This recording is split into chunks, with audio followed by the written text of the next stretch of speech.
नमस्कार दोस्तों, स्वागत है आप सभी का ऑन एग्जाम में। दोस्तों आज की इस वीडियो में हिंदी के इम्पोर्टेंट क्वेश्चन करने वाले हैं। दोस्तों आज इस वीडियो में हिंदी के टॉप 25 एमसीक्यू क्वेश्चन करने वाले हैं, जो कि सभी क्वेश्चन इम्पोर्टेंट हैं और ये सभी क्वेश्चन दोस्तों वर्णमाला टॉपिक से लिए गए हैं।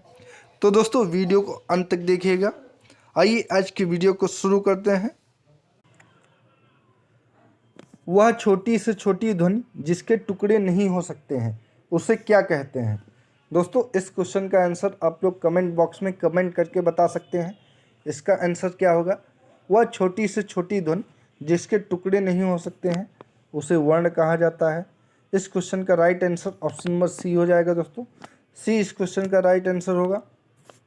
उच्चारण के आधार पर वर्ण के कितने भेद होते हैं? तो दोस्तों उच्चारण के आधार पर वर्णों के दो भेद होते हैं। इसका right answer option number B होगा। दोस्तों जिन वर्णों के उच्चारण में दूसरे वर्णों की सहायता की आवश्यकता नहीं होती है उन्हें क्या कहते हैं? दोस्तों जिन वर्णों के उच्चारण में किसी और वर्ण की सहायता नहीं ली जाती है उसे क्या कहते हैं? तो दोस्तों उसे स्वर कहा जाता है। इसका right answer option number D हो जाएगा। दोस्तों डी ऑप्शन इस क्वेश्चन के साथ जाएगा। दीर्घ स्वरों की संख्या कितनी होती है? तो दोस्तों इस क्वेश्चन का राइट आंसर क्या होगा आप लोग कमेंट में बताइए। दीर्घ स्वरों की संख्या कितनी होती है? तो दीर्घ स्वरों की संख्या 7 होती है।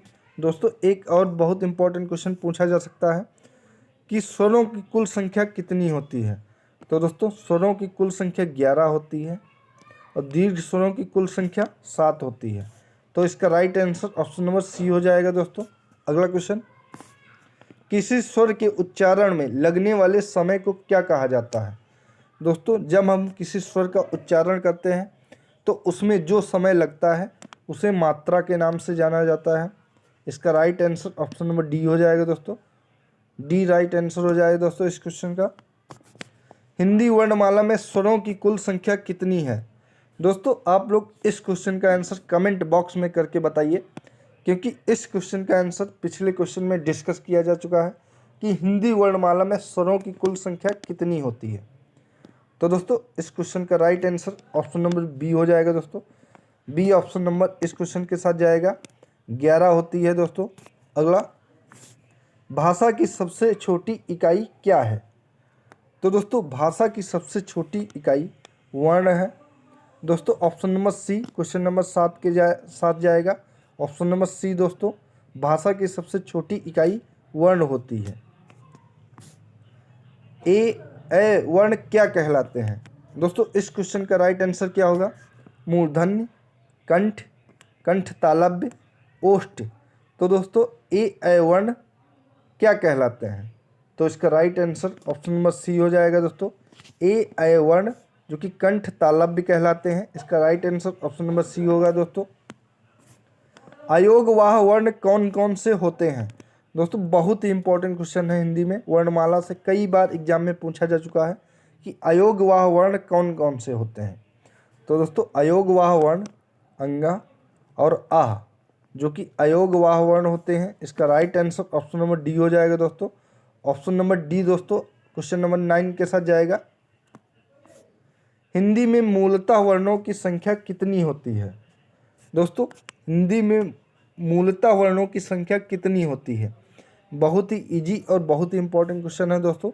तो हिंदी में मूलतः वर्णों की कुल संख्या 52 होती है।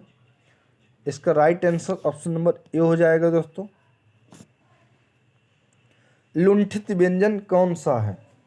ये भी दोस्तों बहुत ही वेरी इंपॉर्टेंट क्वेश्चन है। लुंठित व्यंजन कौन सा है? बहुत इंपॉर्टेंट क्वेश्चन है दोस्तों। इसका आंसर आप लोग बताइए। बहुत बार एग्जाम में पूछा जा चुका है दोस्तों, वेरी इंपॉर्टेंट है। तो लुंठित व्यंजन जो कि रा को कहा जाता है दोस्तों, रा लुंठित व्यंजन के नाम से जाना जाता है। इसका right answer option number C हो जाएगा। दोस्तों अगला क्वेश्चन, निम्नलिखित में से कौन सा मूल दीर्घ स्वर नहीं है? दोस्तों ऑप्शन है आ, ई, उ, ओ। यहाँ पे दोस्तों क्वेश्चन में पूछा है कि निम्नलिखित में से कौन सा मूल दीर्घ स्वर नहीं है। तो दोस्तों इसका राइट आंसर होगा ऑप्शन नंबर डी। इनमें से दोस्तों ओ मूल दीर्घ स्वर नहीं है। हिंदी में ध्वनियाँ कितने प्रकार की होती हैं? तो दोस्तों हिंदी में ध्वनियाँ कुल 2 प्रकार की होती हैं। इसका right answer option number A होगा दोस्तों। ए इस क्वेश्चन का राइट आंसर हो जाएगा। मात्रा के आधार पर स्वर कितने प्रकार के होते हैं? तो दोस्तों मात्रा के आधार पर स्वर कितने प्रकार के होते हैं? इसका करेक्ट ऑप्शन क्या हो जाएगा? तो इसका correct option option number B हो जाएगा दोस्तों। Option number B question number 14 के साथ जाएगा दोस्तों। मात्रा के आधार पर स्वर 3 प्रकार के होते हैं। जिह्वा के आधार पर शब्द कितने प्रकार के होते हैं? बताइए दोस्तों। यहाँ पे दोस्तों शब्द नहीं स्वर होगा, ये करेक्शन कर लीजिए। जिह्वा के आधार पर स्वर कितने प्रकार के होते हैं? तो इसका राइट आंसर हो जाएगा दोस्तों ऑप्शन नंबर सी। जिह्वा के आधार पर स्वर 3 प्रकार के होते हैं। ऑप्शन नंबर सी दोस्तों इस क्वेश्चन का राइट आंसर होगा। ई, चा, छा, जा, झा। और दोस्तों यहाँ आएगा आदि का उच्चारण किससे होता है? ये भी दोस्तों बहुत इंपॉर्टेंट क्वेश्चन है, कई बार एग्जाम में पूछा जा चुका है दोस्तों। वीडियो एग्जाम में पूछा जा चुका है कई बार ये क्वेश्चन दोस्तों। तो ये इसका उच्चारण किससे होगा? तो इसका राइट आंसर है ऑप्शन नंबर सी। इन सभी का उच्चारण दोस्तों तालव्य से होगा। Option number C question number 16 के साथ जाएगा। निम्न में दीर्घ स्वर नहीं है, इनमें से दीर्घ स्वर कौन नहीं है? ई, ए। तो दोस्तों दीर्घ स्वर कौन सा नहीं है इसमें? तो इसका राइट आंसर हो जाएगा ऑप्शन नंबर बी। ई दोस्तों इनमें से दीर्घ स्वर नहीं है। अगला क्वेश्चन, निम्न में से अंतस्थ व्यंजन कौन सा है? तो दोस्तों अंतस्थ व्यंजन निम्न में से कौन सा है? इस क्वेश्चन का आंसर दोस्तों आप लोग कमेंट बॉक्स में करके बताइए। अंतस्थ व्यंजन निम्न में से कौन सा है? तो इसका राइट आंसर हो जाएगा ऑप्शन नंबर सी। वह दोस्तों अंतस्थ व्यंजन है। दोस्तों वीडियो अगर अच्छी लग रही हो तो वीडियो को लाइक एंड शेयर करिए। और दोस्तों ऐसी वीडियोज़ के लिए आप हमारे चैनल को सब्सक्राइब करिए। और दोस्तों नोटिफिकेशन के लिए बेल आइकन को प्रेस कीजिए। अगला क्वेश्चन देखते हैं। निम्न में से अल्प प्राण व्यंजन कौन सा है? तो दोस्तों इनमें से अल्प प्राण व्यंजन कौन सा है? तो इस क्वेश्चन का राइट आंसर हो जाएगा दोस्तों, क्या होगा? इस क्वेश्चन का राइट आंसर दोस्तों ऑप्शन नंबर बी हो जाएगा। गा दोस्तों अल्प प्राण व्यंजन है। अगला क्वेश्चन, निम्न में से घोष वर्ण कौन सा है? तो दोस्तों निम्न में से घोष वर्ण जा है। इसका राइट आंसर दोस्तों ऑप्शन नंबर ए हो जाएगा दोस्तों। Option number A question number 20 के साथ जाएगा दोस्तों। अगला क्वेश्चन, निम्न में से ओष्ठ वर्ण कौन सा हो?